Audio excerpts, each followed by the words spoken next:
A Sociedade Espírita Bezerra de Menezes apresenta o estudo da série O Evangelho segundo o Espiritismo.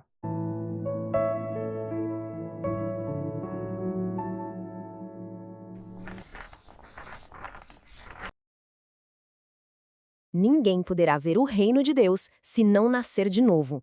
Essa frase de Jesus, ela soa quase como um enigma, não é? Pois é uma das passagens mais profundas e discutidas dos evangelhos. Hoje, a gente vai mergulhar nela para entender como essa ideia se tornou a base para o conceito de reencarnação segundo a doutrina espírita. Olha só o nosso roteiro de hoje. A gente começa com um mistério sobre identidade, passa por uma conversa super importante com Nicodemos, e aí vamos decifrar umas palavras-chave. Depois, conectamos tudo com a história de Elias e João Batista, entendemos a lógica por trás da reencarnação e, para fechar, vemos como isso muda a nossa forma de enxergar os nossos laços com as pessoas. Bora lá? Então, para começar, vamos voltar no tempo para uma pergunta que o próprio Jesus fez. E essa pergunta revela uma coisa muito interessante sobre o que as pessoas daquela época acreditavam. Imagina a cena. Jesus chega para os discípulos e pergunta na lata: "E aí, o que o povo anda dizendo por aí? Quem eles acham que eu sou?" As respostas que ele recebe são bem reveladoras. Não tanto sobre Jesus, mas sobre a mentalidade da época. Olha que curioso, ninguém respondeu: um profeta novo. Não.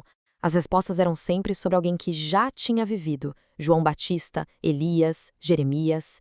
Isso mostra que a ideia de que um espírito importante podia voltar já era algo super comum, sabe? Existia ali uma noção de que a vida não acabava de vez. Beleza. Com essa ideia de retorno na cabeça, vamos agora para um dos diálogos mais famosos de todos. Um encontro que aconteceu à noite, meio que às escondidas, entre Jesus e um líder muito influente. E quem era esse cara? Nicodemos. Ele não era qualquer um, não.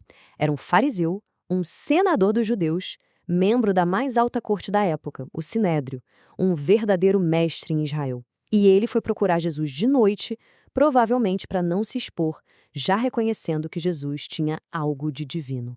E é nessa conversa que Jesus solta a frase que é o coração do nosso papo de hoje. Ele olha para Nicodemos e diz: em verdade digo-te, ninguém pode ver o reino de Deus se não nascer de novo. Uau! Imagina só ouvir isso. A reação de Nicodemos é que a maioria de nós teria, né? Ele fica super confuso. Peraí, como assim? Como é que um homem velho pode nascer de novo? Vai voltar para a barriga da mãe? Ele está pensando de forma totalmente literal, física. E é aí que Jesus precisa explicar melhor. Então, Jesus aprofunda a explicação. A questão não era nascer de novo do mesmo jeito, mas de uma outra forma. E a chave para entender tudo tem nessas duas palavras que ele usa: água e espírito. O que será que elas significam de verdade? Pois é, para decifrar esse código a gente precisa olhar mais de perto o que essas palavras significavam. E é aqui que o Evangelho segundo o Espiritismo nos dá uma luz. É super importante a gente diferenciar duas coisas. Ressurreição, na época, era a ideia de que o corpo, já morto, voltaria à vida. Já a reencarnação é a alma, o espírito, voltar a viver, mas em um corpo novo. O Evangelho segundo o Espiritismo aponta que a ideia de Elias voltar como João Batista, por exemplo, é claramente a de reencarnação. Afinal, João Batista tinha um corpo novo, pai, mãe, não era o corpo de Elias que voltou, entende? Então, vamos à primeira palavra, água. Esquece a ideia de batismo nesse contexto. Naquela época, a água era vista como o elemento que gerava a vida física. Então, nascer da água é uma metáfora para nascer no corpo físico, na matéria. É como o hardware do nosso computador, a máquina. E se a água é o corpo, o espírito é a alma, a nossa consciência, a nossa essência. É a parte inteligente. Usando a mesma analogia, seria o software que roda na máquina.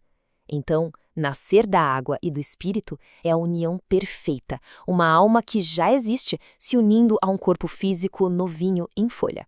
Mas Jesus não para na teoria, não.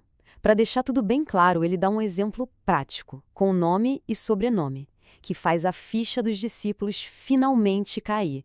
Quando perguntam para ele sobre a profecia de que o profeta Elias tinha que voltar, Jesus não enrola. Ele afirma: olha, eu digo para vocês, Elias já veio e não o reconheceram. Nesse momento, um estalo acontece na cabeça dos discípulos. Eles finalmente entenderam. Ele estava falando de João Batista.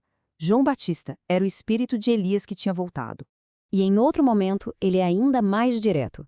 Ele mesmo é o Elias que há de vir. De acordo com o Evangelho segundo o Espiritismo, isso aqui não é uma metáfora, é uma afirmação categórica.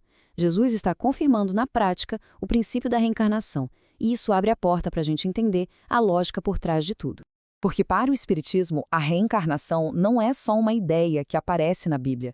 Ela é apresentada como uma estrutura lógica, quase uma lei natural, para a gente poder entender a justiça e o sentido da vida.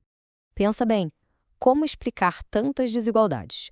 Por que uns nascem com tudo e outros com tantas dificuldades? A reencarnação oferece uma resposta que busca a justiça divina. Cada um tem as mesmas oportunidades, mas ao longo de várias vidas. É um processo de progresso contínuo, onde a gente tem a chance de reparar os erros e evoluir sempre. É uma lei natural do espírito, assim como nascer e morrer é uma lei natural do corpo. A analogia que o Evangelho segundo o Espiritismo usa é perfeita. A vida é como uma grande escola. Ninguém se forma no primeiro ano do colégio, né? A gente precisa de várias séries para aprender tudo. Com a alma seria a mesma coisa. Cada vida é uma nova série, uma nova oportunidade de aprender e evoluir. Ok, mas e as pessoas que a gente ama? A nossa família, nossos amigos?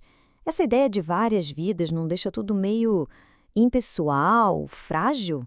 Segundo a doutrina espírita, a resposta é de jeito nenhum. É exatamente o contrário. Vamos comparar? Se a gente só tem uma vida, os laços de família são só do corpo, né? E a morte acaba com tudo, para sempre. Agora, na perspectiva da reencarnação, esses laços são do espírito. Eles vêm de antes. Almas que se gostam, que têm uma conexão, se reencontram para progredir juntas. E isso, na verdade, fortalece muito mais o amor e o afeto. Então, para fechar, fica a reflexão. E se a vida não for uma corrida de 100 metros rasos, onde tudo se decide numa única chance? E se for mais como uma longa jornada, uma maratona de aprendizado, cheia de paradas, recomeços e novas oportunidades para a gente crescer e amar?